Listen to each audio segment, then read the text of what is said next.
night shift at a gas station in the middle of nowhere is already a recipe for weirdness. You get the long-haul truckers, the lost tourists, the occasional oddball running from something or someone. But nothing, and I mean nothing, could have prepared me for what happened last Tuesday. My name is Louis, and I've worked the graveyard shift at the Route 66 Oasis for 3 years. It's usually dead quiet after midnight. Just me, the humming coolers, and the endless stretch of dark asphalt outside. That night, a beat-up sedan pulled up to pump number 3. The car was old, maybe from the 80s, caked in so much dust it was hard to tell the original color. The engine sputtered and died with a final, wheezing cough. I watched from behind the counter, not thinking much of it. A guy got out. He was tall, unnaturally so, with long limbs that seemed to fold and unfold in a strange, disjointed way. He was wearing a heavy coat, which was odd for a mild Arizona night. His face was hidden in the shadows of a wide-brimmed hat. He didn't start pumping gas. He just stood there, staring at the store. I felt a prickle of unease crawl up my spine. This was different from the usual late-night weirdos. There was an intensity to his stillness that felt predatory. After what felt like an eternity, he started walking toward the entrance. The bell above the door didn't jingle when he came in. It just didn't. One moment, the doorway was empty. The next, he was standing there. He ambled over to the counter, his movements jerky and wrong. He still hadn't taken off his hat, and his face was a canvas of deep shadows. "Can I help you?" I asked, my voice a little tighter than I wanted. He didn't answer. He just looked at me, his head tilted at an angle that would have made my neck ache. The silence stretched on, thick and heavy. I could hear the buzz of the fluorescent lights, the thumping of my own heart. "Just need some water," a voice rasped. It was dry, like sandpaper on wood. He pointed a long, bony finger at the cooler behind me. I turned, grabbed a bottle, and set it on the counter. "That'll be $2.50, I said, trying to keep my eyes on the register, but my gaze kept flicking up to him. I still couldn't see his face. It was like the shadows were clinging to him, refusing to let the light in. He slid a crumpled $5 bill across the counter. His hand was grotesque. The fingers were too long, the nails yellowed and thick, more like claws than anything human. I took the money, my fingers brushing against his. His skin was cold. Not who's cool, but a deep, unnatural cold, like he'd been lying in a freezer. A shiver ran through me that had nothing to do with the air conditioning. I punched in the sale and gave him his change. He didn't move to take it. He just stood there, his hidden gaze fixed on me. "You look tired, Louis," he said, and my blood ran cold. "I don't wear a name tag. No one here knows my name except my boss, who lives 50 miles away." I stared at him, my mouth suddenly dry. How do you know my name?" A low chuckle emanated from beneath the hat, a sound like dry leaves skittering across pavement. Then the voice changed. It became softer, warmer, achingly familiar. "Don't work too hard, sweetie. You need your rest." It was my mom's voice, the exact inflection, the same gentle concern she always had. She passed away 5 years ago. My whole body went rigid. I couldn't breathe. It wasn't just a similar voice. It was her. The sound of it hit me like a physical blow, stealing the air from my lungs. "What did you say?" I managed to whisper, my voice trembling. The figure leaned forward slightly, and the voice changed again. This time it was deeper, gruffer. "Listen to your mother, son. A man needs his sleep." My dad's voice. That same stern but loving tone he used when I was a kid and stayed up too late reading comic books. My dad lives in Florida. He hasn't set foot in Arizona in a decade. My mind was screaming. This can't be real. I'm hallucinating. I'm dreaming. But I could feel the cold countertop under my sweating palms, smell the stale coffee in the air. Tease was real. The figure straightened up, and for a terrifying second, I thought the hat would fall off. I didn't want to see what was underneath. I was petrified of what I might find. "Who are you?" I stammered, backing away from the counter until my back hit the cigarette display. The raspy voice returned, scraping the inside of my skull. "Just a traveler, passing through." He finally picked up the water bottle and the change. His movements were still wrong, like a puppet being controlled by an unskilled master. He started to turn toward the door. "You should lock up early tonight, Louis," he said. And again, it was my mom's voice, full of that specific, loving worry. "It's not safe out here." Then, with a final turn, he was gone. The bell above the door remained silent. I stood there, frozen, for what must have been 10 minutes, just staring at the empty doorway. My heart was a drum solo against my ribs. I finally lunged for the phone and called my dad. My hands were shaking so badly I could barely dial. He picked up on the third ring, his voice groggy with sleep. "Louis, what's wrong?" "It's 3 in the morning." Hearing his real voice, his actual voice coming through the phone, was both a relief and a new source of terror. It confirmed that what had just happened wasn't in my head. I couldn't explain it to him. "How could I just mumbled something about checking in and hung up. Then I did something I've never done before. I closed the station 3 hours early. I locked the doors, turned off the main lights, and huddled in the back office, watching the security monitors. The beat-up sedan was still parked at Pump 3. No one was in it. I watched the grainy footage, my eyes glued to the screen, expecting that tall figure to emerge from the darkness at any moment. The car just sat there, a silent, menacing monument to the horror I'd just experienced. An Orpus 10-2, just before dawn, as the first gray light began to soften the edges of the night, something happened. The driver's side door of the sedan creaked open, but no one got out. Instead, the car itself seemed to shift. It's hard to describe. It was like watching a film melt. The metal seemed to sag and distort, the shape elongating and twisting. It wasn't a car anymore. It was becoming something else. A long, dark form unfolded from the wreckage, impossibly tall and thin, its limbs bending at angles that defied anatomy. It stood up, a silhouette against the rising sun. For a moment, it turned its head and looked directly at the store, directly at the security camera. Even on the low-resolution monitor, I felt its gaze lock onto me. It knew I was watching. Then, it turned and looked off into the desert, its movements a fluid, horrifying gait that was neither animal nor human. It disappeared into the scrub and mesquite as the sun finally broke over the horizon. I quit my job the next day. I packed my bags and I left that town.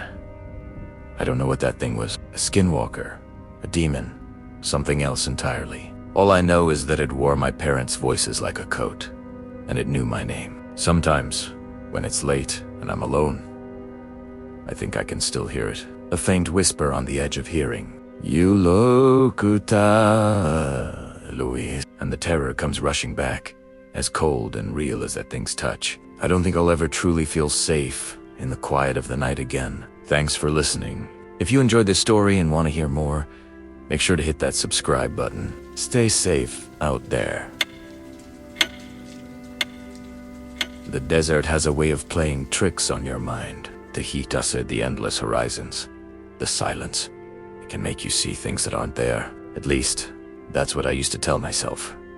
Now, I'm not so sure. My name is Alexandre.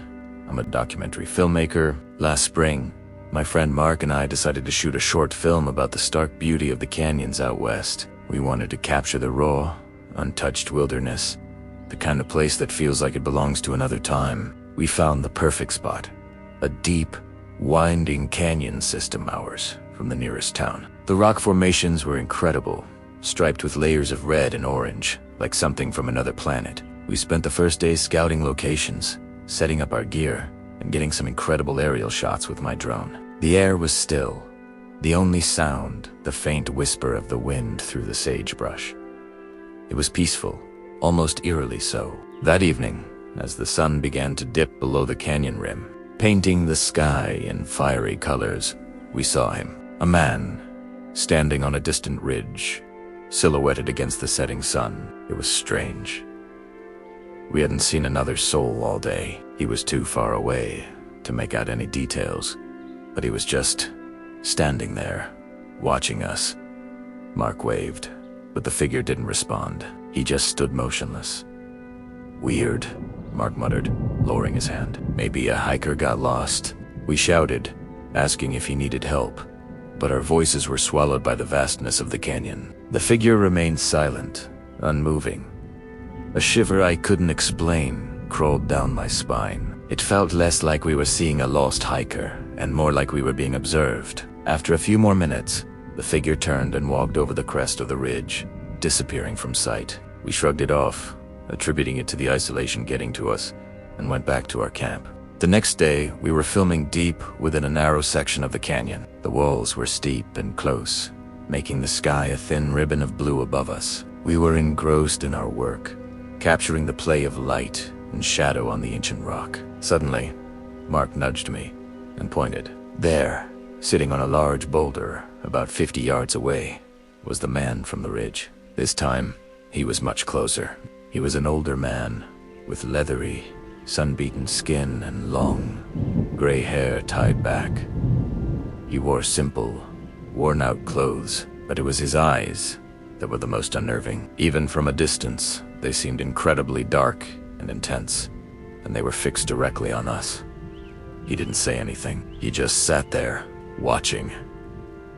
My filmmaker instincts kicked in. "Mark, keep the camera rolling," I whispered. "This is incredible. A genuine desert hermit." I slowly raised my camera and started filming him, zooming in to get a clear shot of his face. He didn't flinch. He didn't even blink. He just stared right into the lens, his expression unreadable. After a few minutes of this silent standoff, I decided to try and break the ice. "Hey there," I called out, my voice echoing off the canyon walls. "Beautiful day, isn't it?" The man didn't reply. He just continued to stare, his gaze unwavering. It was starting to feel less like a lucky encounter and more like a warning. The silence was heavy, charged with something I couldn't name. "All right, this is getting a little creepy," Mark said, his voice low. "Let's just pack up and move to another spot." I agreed. As we started packing our gear, I kept my camera pointed at the man, recording everything. He watched us for another minute, then slowly stood up, turned his back, and walked away, disappearing around a bend in the canyon. We both let out a breath we didn't realize we'd been holding. The rest of the day was tense. Every shadow seemed to move. Every gust of wind sounded like footsteps. We cut our filming short and headed back to the main road long before sunset. We didn't talk much on the drive home. We just wanted to put the weirdness of the canyon behind us. A week later, I was back in my editing studio, piecing together the footage. The canyon looked stunning on screen, even better than I remembered. Then, I got to the footage of the man. My heart started pounding as I watched it again. I loaded the clip into my timeline, ready to analyze the strange encounter. I played it back, watching as I zoomed in on his face. And then I saw it. The footage was crystal clear, 4K resolution. I scrubbed through it frame by frame. The man on the boulder was exactly as I remembered. The weathered face, the long gray hair, the intense, dark eyes. Everything was normal. I kept watching the clip, where he stands up, turns, and walks away. I let the clip play out, showing the empty boulder where he had been sitting. Then I continued to the next clip in the sequence, footage we shot just moments later. But as I watched, my blood ran cold. I slammed the spacebar, pausing the video. I leaned closer to the monitor, my eyes wide with disbelief. It was a wide shot of the canyon path where the man had walked away. But there, in the distance, just before the bend, was a figure. It wasn't the man. It was something else. It was tall and unnaturally thin, moving with a jerky, disjointed gait that wasn't human.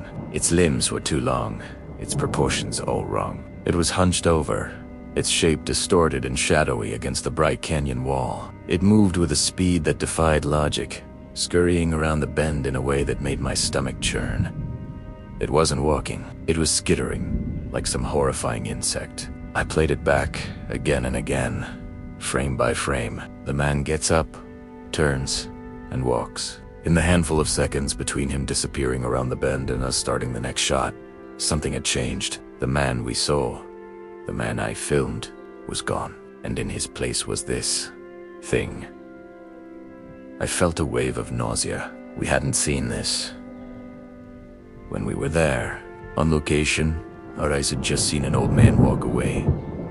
But the camera saw something else entirely. The camera had captured the truth. I pulled up the first clip again, the one where I zoomed in on his face. This time, I didn't look at his features. I looked at his eyes. I magnified the image as much as I could, and in the dark, empty reflection, I saw something that wasn't there. A flicker. Distortion. For a split second, the reflection wasn't of me and my camera.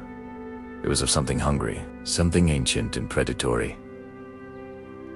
The man we met wasn't a hermit. He wasn't a lost hiker. It was a disguise.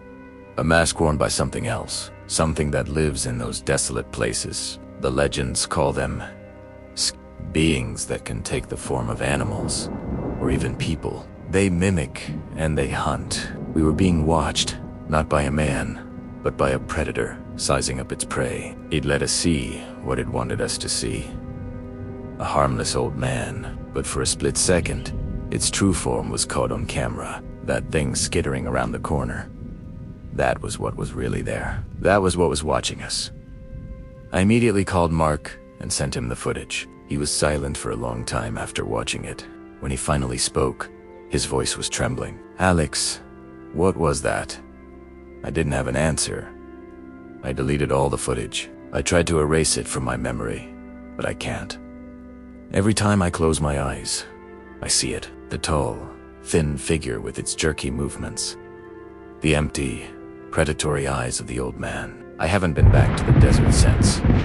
I probably never will. Some things are beautiful from a distance, but you should never, ever get a closer look. You might not like what you find, or what finds you. Thanks for listening. If you enjoyed this story, be sure to The hum started subtly, a low thrum that vibrated through the soles of our boots. It was my third month at the ranch, part of a new research team armed with the latest seismic and electromagnetic sensors. We were here to map the anomalies, to bring science to the folklore. The official log for that day, October 14th, reads, "Unexplained low-frequency vibrations detected at grid point 7. But what it doesn't say, what it can't possibly capture, is the feeling that came with it. A deep, bone-rattling sense of dread." Dr. Eris Thorne, our lead geophysicist, was ecstatic at first. He thought we'd found a new cavern system or a hidden aquifer. We deployed ground-penetrating radar, expecting to see hollow voids, tunnels, something to explain the strange readings. The screen showed nothing, just solid, dense rock, miles deep. Yet, the vibrations continued, and they were getting stronger. They weren't random either. They had a rhythm, a slow, deliberate pulse, like the heartbeat of something immense. Then came the electromagnetic spikes. They were synchronized with the vibrations, flaring up with each thrum from below. Our equipment went haywire. Compass needles spun wildly. Laptops flickered and died, and our radios hissed with static. Eris, ever the scientist, tried to rationalize it. "A unique, magnetic or deposit," he'd mutter, poring over the data. "An unprecedented geological phenomenon." But his eyes told a different story. They were wide, strained, constantly glancing at the ground as if he expected it to crack open. The local Ute liaison, a quiet man named Ben, just shook his head when we showed him the readings. He didn't look at the charts or the frantic squiggles on our screens. He just listened, his head tilted towards the earth. "It's not rock you're hearing," he said one evening, his voice barely a whisper against the wind. "It's waking up. You shouldn't have brought all this noise here." We dismissed it as superstition. We were scientists. After all, we were wrong. A week into the phenomenon, the vibrations began to move. Our sensors, spread across a 2-mile radius, tracked a slow but steady progression. It was moving from grid point 7, heading directly for our main research compound. Imagine something the size of a freight train, buried miles beneath you, and it's crawling your way. The fear was primal. It wasn't just the data. We could feel it. The ground would shudder, and a collective, gut-wrenching anxiety would wash over the entire team. Sleep became a luxury none of us could afford. Every creak of the building, every gust of wind, sounded like the earth groaning in anticipation. Aris was becoming unraveled. He spent 24 hours a day staring at the monitors, watching the anomaly's slow, inexorable approach. He'd trace its path with a trembling finger, muttering about impossible physics. "There are no tunnels," he'd repeat, like a mantra. "It's moving through solid rock." How is it moving through solid rock? The electromagnetic field it generated was so powerful now that it was interfering with our own neural pathways. Team members reported vivid nightmares, feelings of being watched, and an overwhelming urge to flee. 2 technicians broke protocol and simply vanished one night. Their truck found abandoned miles away. The night it reached us is seared into my memory. The vibrations were no longer a subtle hum.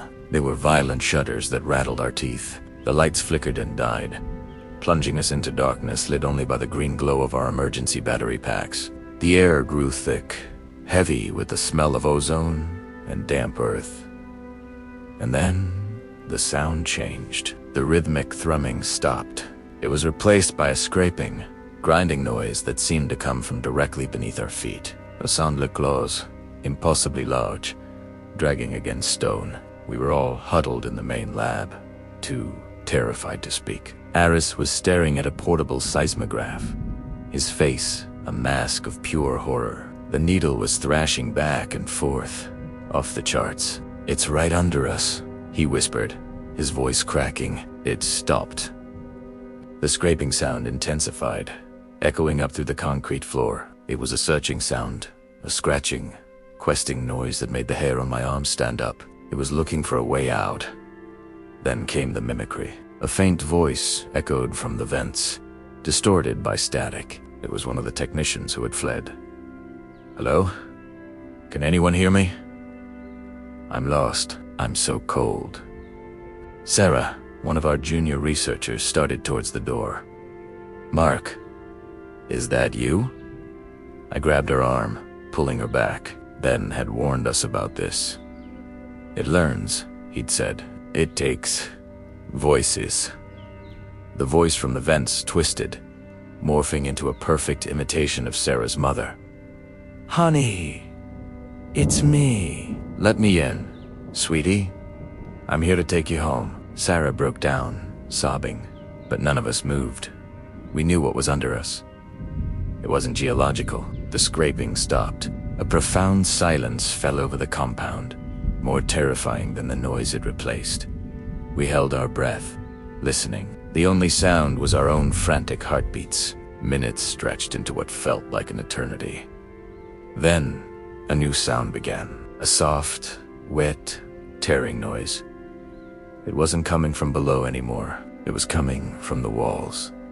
Not from inside the walls, but from the material of the walls themselves. The drywall began to warp and bulge inward, the paint cracking and peeling as if immense pressure was being applied from within the plaster. The section of the wall near the ceiling began to contort, stretching like rubber. It wasn't breaking, it was reshaping. An appendage, dark and glistening, pushed through the plasterboard. It wasn't solid. It was like living shadow, a form that defied the laws of physics. Moving through the solid matter of the wall as if it were water, it stretched down towards the floor, tapering to a point that resembled a claw, yet it left no hole, no tear in its wake. The walls simply reformed behind it. Aris screamed, a raw, terrified sound. Scrambled backward, the shadowy limb retracted back into the wall, vanishing as if it had never been. Then, all at once, the vibrations, the electromagnetic fields, the sense of dread, it all vanished. The lights flickered back on. Our radios crackled to life with the calm voice of the weather service. It was over. The next morning, we surveyed the compound. There was no damage. The walls were pristine. The ground was still. According to our instruments, everything was normal. If not for our shared memory, it could have all been a mass hallucination. But the data logs were there. The empty bunks of the missing technicians were there. Aris Thorne resigned that day, his career in shambles. He said science had no answer for what happened. I stayed on, but I never looked at the ground the same way again. We never detected the underground presence after that night. It was as if it had simply passed through us, tasted our fear, and moved on. But sometimes, late at night, when the wind is just right, I can hear a faint scraping sound from deep within the earth, and I know it's still down there. Not trapped, but waiting, moving through the solid rock, wearing voices like a coat, and searching for a new way to come to the surface. It's not a question of if it will try again, but when. Thanks for listening, and if you enjoyed this story, make sure to follow for more tales from the ranch. Stay safe out there. Have you ever felt like you were being watched in the middle of nowhere? That prickling sensation on the back of your neck? The sudden silence of the woods around you? I used to think it was just my imagination, a remnant of childhood fears. I was wrong. Dead wrong. What I saw that night, across a quiet stream in the heart of the wilderness, changed everything. It wasn't an animal, and it wasn't human. It was both, and it was watching me. It started as a solo camping trip. Something I'd done 100 times before. I loved the solitude, the peace of being far from city lights and noise. I chose a remote spot deep in a national forest, a place known for its rugged beauty and, as I would later learn, its dark legends. My first day was perfect. I hiked for hours, set up my tent near a crystal clear stream, and made a small campfire as dusk began to settle. The air was crisp, the sky was a canvas of orange and purple, and the only sounds were the crackling fire and the gentle gurgling of the water. As darkness fell completely, a strange quiet descended. The usual chorus of crickets and frogs went silent. All of Italiano. It was like someone had hit a mute button on the entire forest. That's when I first felt that unnerving sensation of being observed. I scanned the dense tree line on the other side of the stream, my heart starting to thump a little faster. I told myself it was just a deer, or maybe a coyote, curious about my fire. I even called out a nervous hello that was swallowed by the oppressive silence. Then I saw movement. On the far bank, just at the edge of my fire's light, a large coyote stepped out from the shadows. It was bigger than any I'd ever seen, with a thick, mangy coat. It just stood there, starting at me its eyes, reflecting the firelight with an unsettling intelligence. It didn't act like a normal wild animal. It wasn't scared. It wasn't aggressive. It was just watching. I stayed frozen, my hand gripping the small hatchet I kept for chopping wood. We stared at each other for what felt like an eternity. And then, the impossible happened. The coyote's body began to shift. It wasn't a quick or fluid motion. It was grotesque, unnatural. Its back arched at a painful angle, and I heard a sickening series of cracks and pops that echoed across the water, like bones being broken and reset. Its snout seemed to recede into its face, its fur pulling back, the shape twisted and contorted, lengthening, stretching upwards. It was like watching a time-lapse of something evolving in reverse, a horrifying spectacle of anatomy gone wrong. I couldn't scream. I couldn't move. My mind was struggling to process the biological nightmare unfolding before me. The creature was no longer a coyote. It was now standing on two legs, tall and impossibly thin. Its limbs were long and spindly, ending in what looked like elongated, claw-like hands. Its head was still animalistic, but horrifyingly distorted, with a gaping mouth and those same intelligent, glowing eyes that were now fixed on me with a palpable malevolence. It was a silhouette from a fever dream, a creature that had no right to exist. It took a step towards the stream, its movements jerky and unnatural, like a puppet being controlled by an unseen hand. Its long legs bent at an awkward angle as it crouched by the water's edge. It lowered its head, and for a terrifying moment, I thought it was going to cross. But it didn't. It just stared at its own reflection in the water, its head cocked to one side as if studying its new form. The silence was broken by a sound that will haunt me for the rest of my life. It was a voice, but not a human one. It was a high-pitched, guttural mimicry of my own. It repeated the word I had called out earlier. Hello? The sound was distorted, layered, as if multiple voices were speaking at once. It was mocking me. The thing on the other side of the stream was trying to sound like me. That's what broke my paralysis. A wave of pure primal terror washed over me. I didn't think, I just reacted. I scrambled backward, away from the fire, away from the stream, tripping over my own feet. I abandoned everything my tent. My gear, all of it. I just ran. I crashed through the underbrush in the pitch-black darkness, branches whipping at my face, my lungs burning. I didn't dare look back. I could hear it behind me. Its unnatural gait crashing through the woods, keeping pace with me effortlessly. The distorted mimicry of my voice echoed through the trees. Hella? Hella? Getting closer and closer, I ran until my legs gave out, until I collapsed at the edge of the forest road where I'd parked my truck. My hands were shaking so badly I could barely get the key in the ignition. As the engine roared to life and the headlights cut through the darkness, I glanced in my rearview mirror. For just a second, I saw it standing at the edge of the woods, a tall skeletal figure. And as I slammed the gas pedal and sped away, it raised one of its long, thin arms, not in a threat, but in a slow, deliberate wave, as if it was saying goodbye. For now. I drove all night, not stopping until the sun was up, and I was hundreds of miles away. I never went back for my gear. I never told the park rangers what happened. Who would believe me? They'd think I was crazy. But I know what I saw. I know that deep in those woods, something ancient and evil walks. Something that can wear the skins of other creatures. That can steal your voice and hunt you for sport. I don't go camping anymore. I barely even go outside after dark. Because sometimes, when the night is too quiet, I can almost hear it. A faint, distorted whisper on the wind, calling my name. It knows who I am, and I'm terrified that one day it will come to find me. Thanks for listening. If you enjoyed this story, make sure to like and subscribe for more encounters with the unknown. Stay safe out there. Have you ever felt a fear so deep it rewrites your mind? A dread that seeps into your bones, not from what you see, but from what you can't. Tonight, we're not just talking about strange lights or fleeting shadows.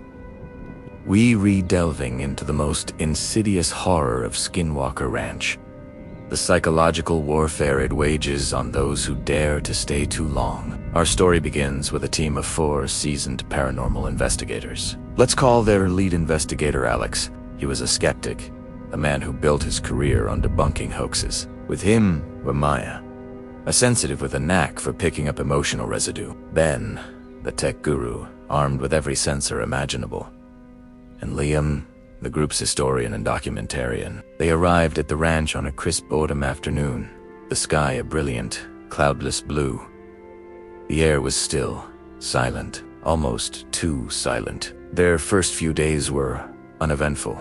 Ben's equipment registered some odd magnetic fluctuations around Homestead 2, but nothing conclusive. Maya felt a persistent hum of anxiety in the air, like the static before a storm, but she couldn't pinpoint its source. Alex, ever the pragmatist, was growing impatient, chalking it up to suggestion and the ranch's reputation. It's just a place, he'd say, tapping his pen against his notepad.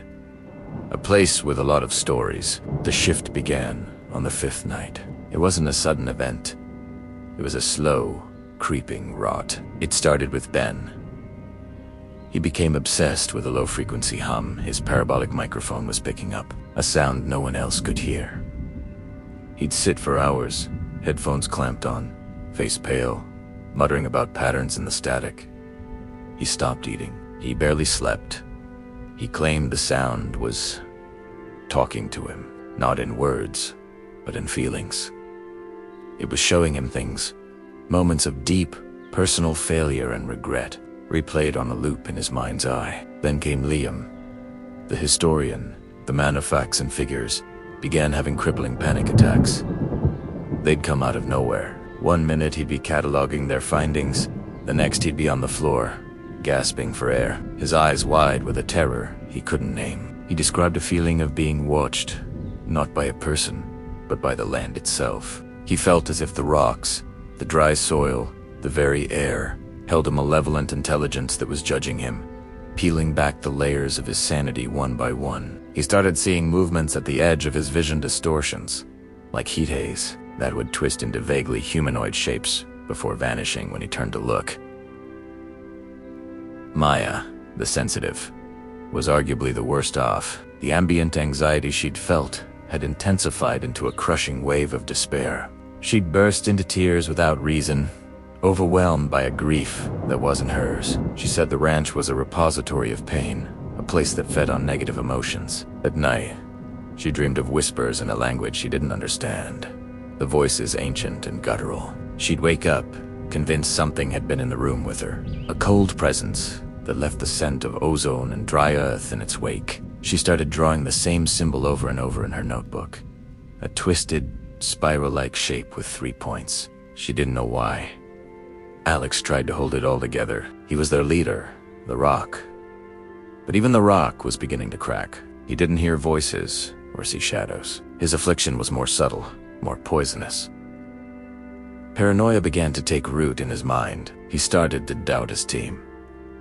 He'd review Ben's audio logs, convinced his tech expert was fabricating the hum. He'd watch Liam during his panic attacks with a cold, analytical detachment, wondering if he was faking it for attention. He became suspicious of Maya, believing her emotional episodes were a ploy to derail the investigation. The man who came to debunk the ranch was now seeing conspiracies in the faces of his closest colleagues. He'd lock himself in their RV for hours, poring over the footage, rewatching every frame, searching for some trick, some lie. The camaraderie that had defined their team for years evaporated, replaced by a tense, ugly silence. They were 4 strangers, isolated by their own private torments, trapped together in a place that seemed to be actively trying to break them apart. The turning point came on their 10th and final night. A storm rolled in, a violent, unnatural squall that wasn't on any forecast. The wind howled like a starving animal, and the rain hammered against their RV. All of their equipment went haywire simultaneously. Screens filled with static, batteries drained in an instant, and every alarm blared at once. In the chaos, Ben ripped off his headphones, his eyes wild. "It's here," he screamed over the din. "It wants us to see." At that moment, a brilliant blue light pulsed from the direction of the mesa, bathing the entire ranch in an ethereal glow. It wasn't lightning.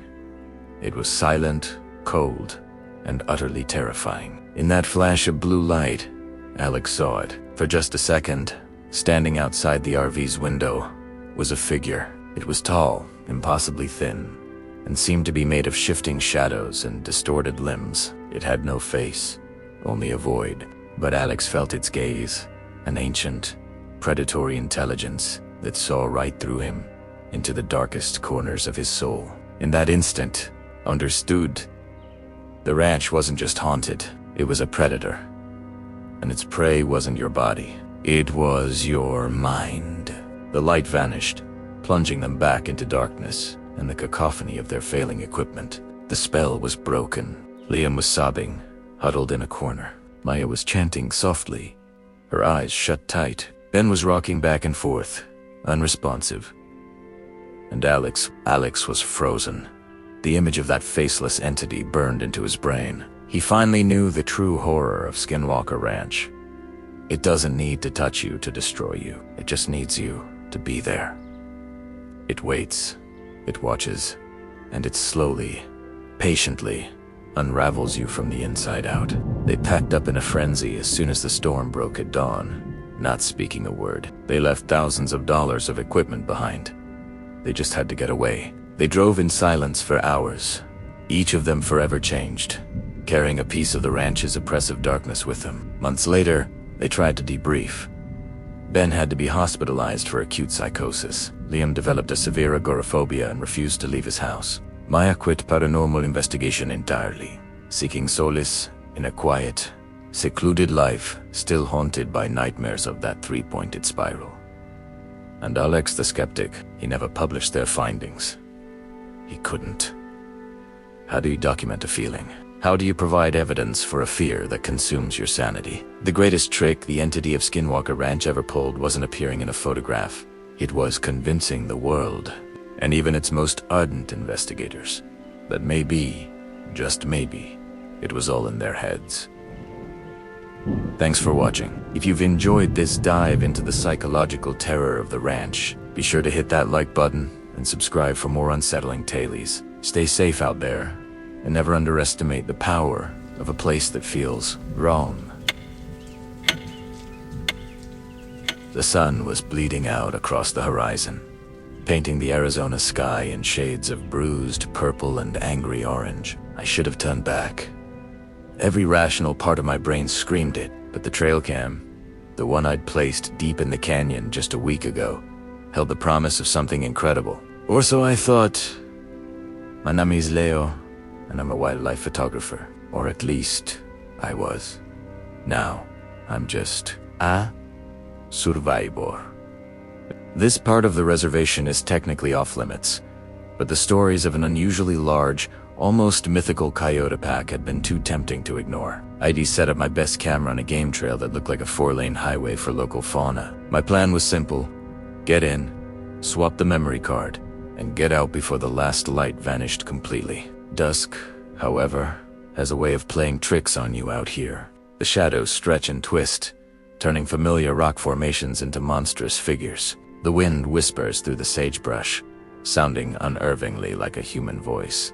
I found the tree easily enough, a gnarled old juniper clinging to the canyon wall. But as I approached, a smell hit me. It was coppery and foul, the scent of a fresh kill, but it was mixed with something else. Something acrid and unnatural, like burnt hair and rot. My hand froze just inches from the camera. That's when I saw it. Tucked into a crevice in the rocks just below my camera was a small, crudely made doll. It was fashioned from twigs and sinew, with a scrap of my own flannel shirt. The one ID torn on a branch last week tied around its middle. A single, long, black hair was woven through its head. My blood ran cold. This wasn't a prank. This was a warning. My heart was hammering against my ribs like a trapped bird. Forget the camera.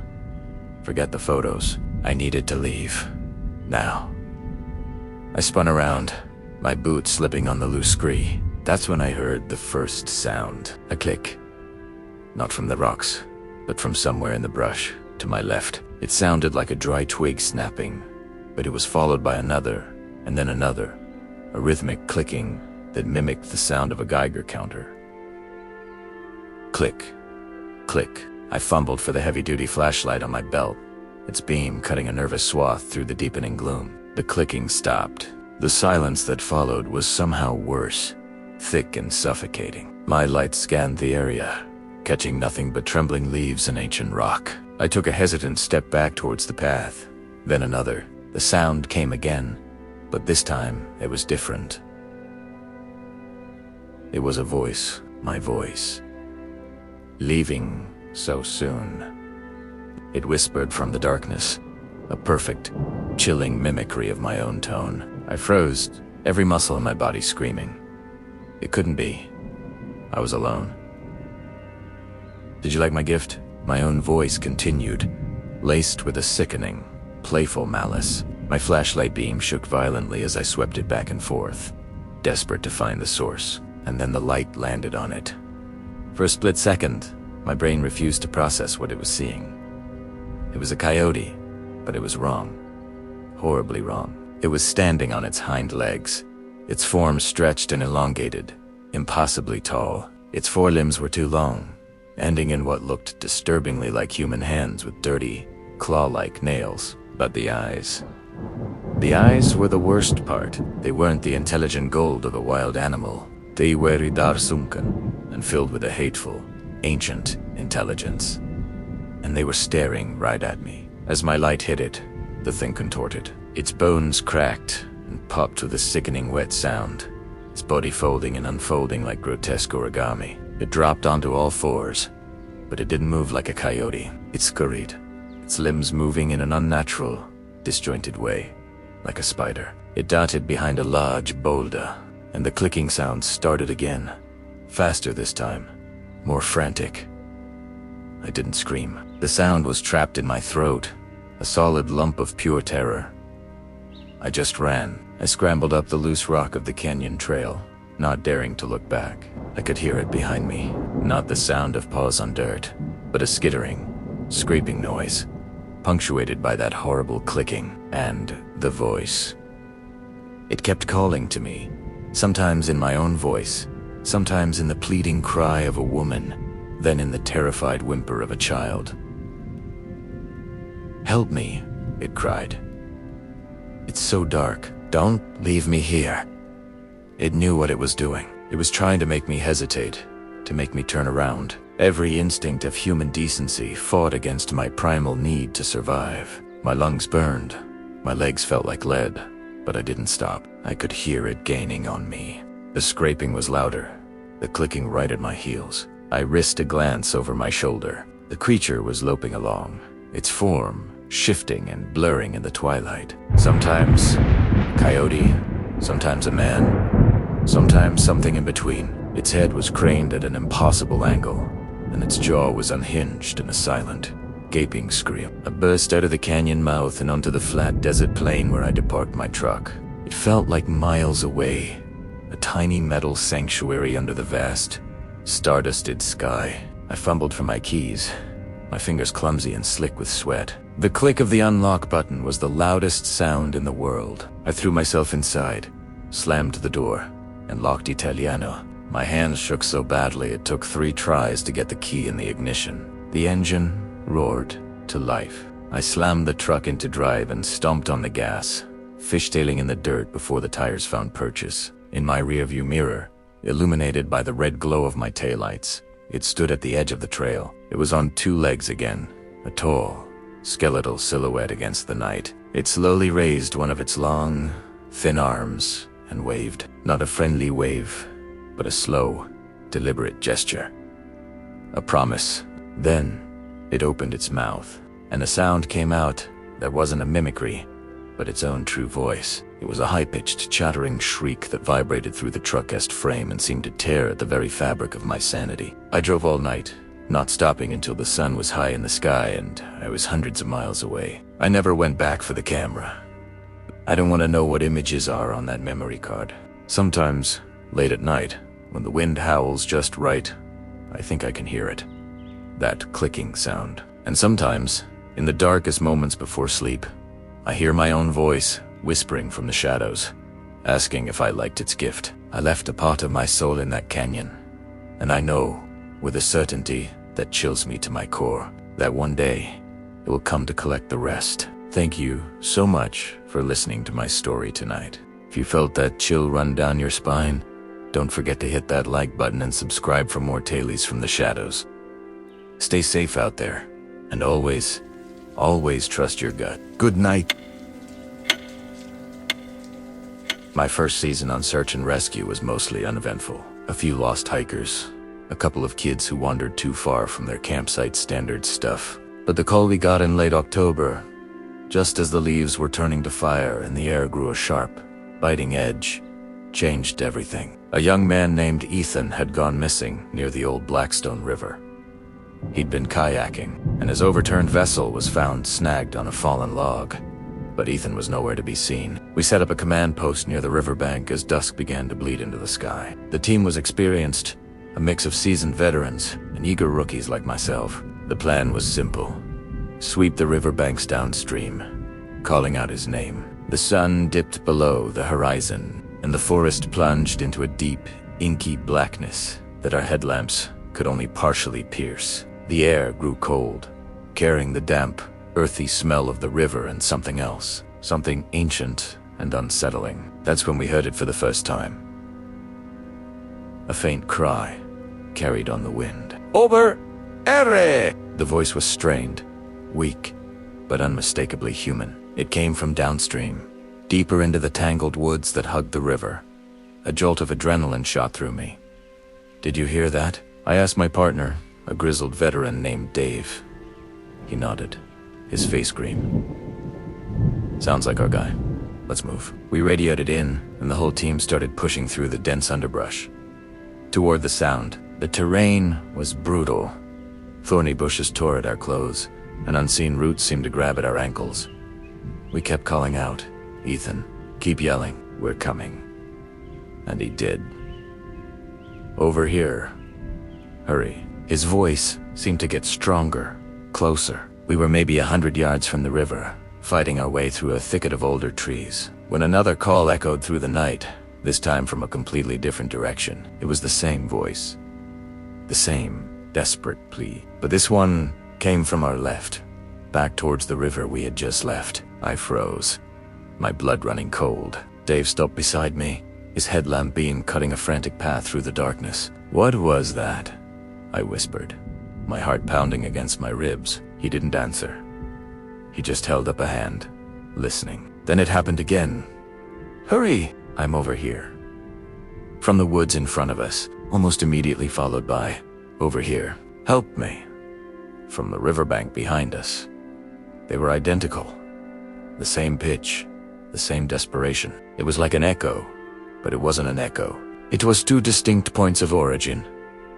My mind struggled to make sense of it. How could one person be in two places at once? Dave's voice was low and steady when he finally spoke into his radio. "Command, this is SAR. 2. We have a confusing situation. We're hearing the subject's voice from two separate locations simultaneously. Repeat, 2 locations." The radio crackled back, the dispatcher's voice laced with confusion. They advised us to proceed with caution and try to pinpoint one source. We chose the one deeper in the woods, the one we'd been heading for initially. It seemed more consistent. As we pushed forward, the two voices continued their haunting duet, one luring us deeper into the forest, the other trying to pull us back to the water. The woods grew unnaturally quiet between the calls. No crickets, no rustling of small animals, just the sound of our own ragged breathing and the chilling, impossible cries for help. An older member of the team, a local guy named Ben, whose family had lived in these parts for generations, looked visibly shaken. I saw him touch a small pouch tied to his belt. "This is wrong," he muttered. "Just loud enough for me to hear. This place, it plays tricks." We were getting closer to the first voice. It sounded like it was just beyond a small ridge ahead. "Almost there. Please, hurry. It," screamed. The desperation in the voice was palpable. "Ittore."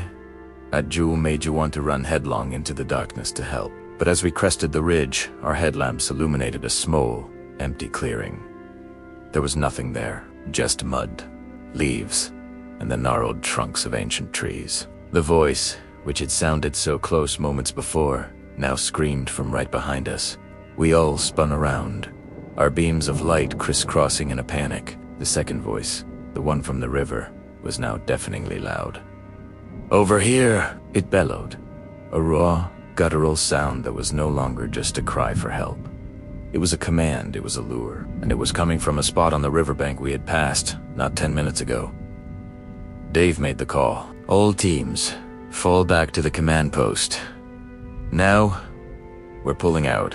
There was no argument. The forest felt like it was closing in, the very air thick with malice. As we retreated, the two voices seemed to merge, twisting into a cacophony of pleas and taunts that followed us all the way back. They swirled around us, sometimes sounding like Ethan, sometimes like a perfect imitation of our own team members calling out to each other. It was a disorienting, terrifying symphony of mimicry. Back at the command post, the mood was somber. The search was called off for the night. Ben, the old-timer, pulled me aside. His eyes were wide with a fear I'd never seen in a grown man. "You don't go back in there," he said, his voice a strained whisper. "Not at night. There are things in those woods, things that imitate. They learn your voice, learn the voices of those you're looking for. They lure you, separate you, and you're never seen again." "What you heard tonight? It wasn't Ethan." "We never found Ethan." The official report listed him as a drowning victim, his body likely swept away by the river's current. But I know what I heard.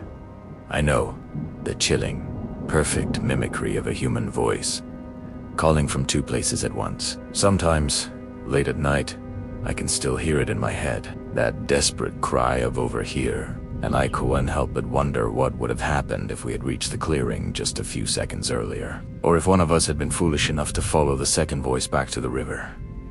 I left search and rescue at the end of that season. I couldn't shake the feeling that when you're searching for the lost in those woods, something else is searching for you, too. Thanks for tuning in to our story tonight. If you felt that chill run down your spine, make sure to hit that like button and subscribe for more tales from the shadows. Stay safe out there, and never, ever follow a voice in the dark.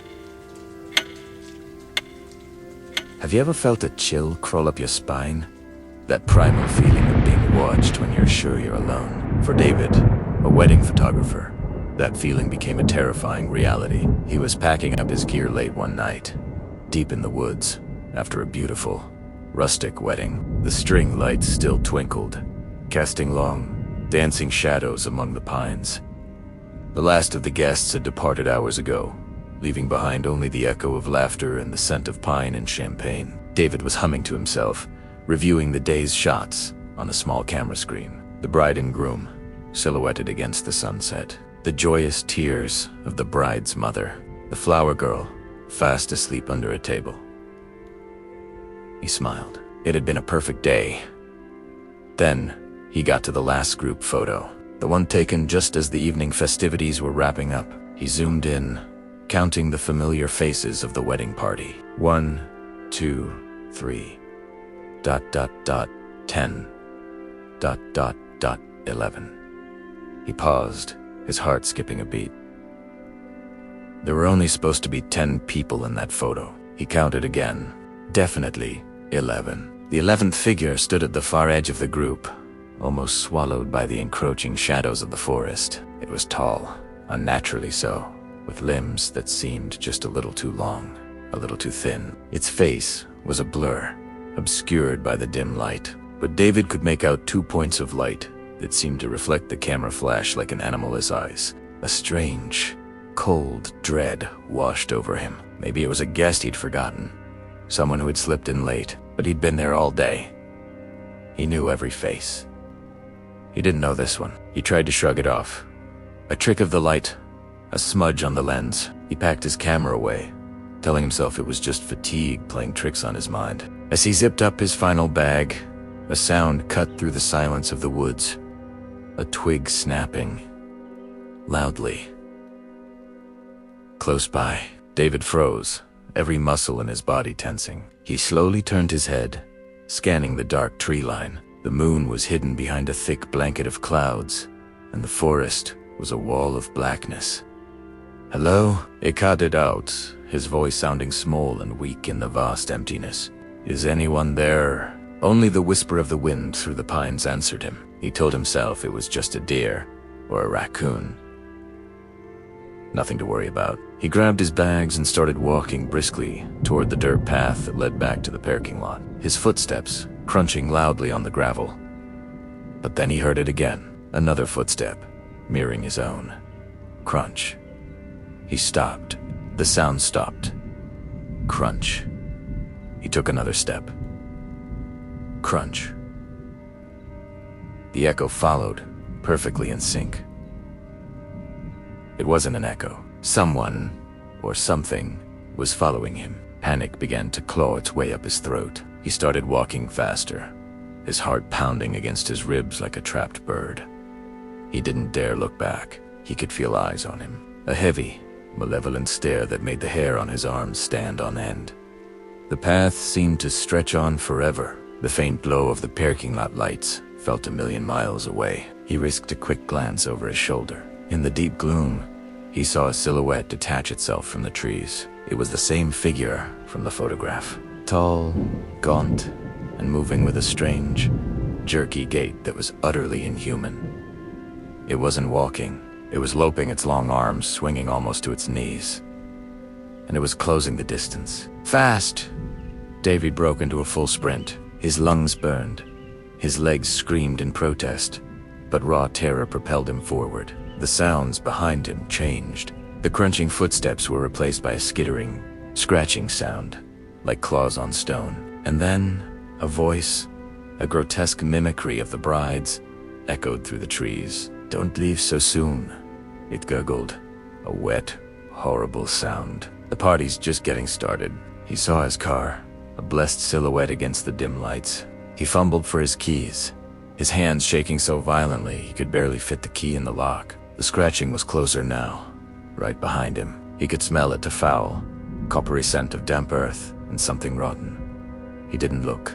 He couldn't. He threw his bags into the passenger seat, jumped in, and slammed the door, locking it just as a long, spindly hand with dirty, broken nails slammed against the window. David screamed, jamming the key into the ignition. The engine roared to life. Through the window, he finally saw its face. It was a distorted, nightmarish parody of a human face, with skin stretched tight over a long, narrow skull. The eyes were what haunted him the most. They were not human. They were the eyes of a coyote, wild and intelligent, but filled with a hunger that was ancient and evil. Its mouth stretched into a wide, lipless grin, revealing rows of sharp, pointed teeth. He slammed the car into reverse, tires squealing on the gravel. The creature shrieked, a sound that was a terrifying mix of a woman's scream and an animal's howl, and leaped back into the darkness of the forest. David didn't stop. He sped out of the parking lot, down the winding mountain road, not once looking in his rearview mirror. He didn't want to see if it was following. He never went back to that forest. When the couple called him for the photos, he mailed them a hard drive, making up an excuse about a family emergency. He couldn't bring himself to look at the images again. He deleted the entire folder, but he couldn't delete the memory. The image of that 11th guest, the one that wasn't on the invitation, is burned into his mind. Sometimes, late at night, when the wind howls, he thinks he hears that horrible, gurgling voice on the wind, and he knows that some things, once seen, can never be unseen, and some creatures, once invited, never truly leave. Thanks for joining me for this chilling tale. If you enjoyed this story, don't forget to hit that like button and subscribe for more terrifying encounters. Stay safe out there, and always count your guests.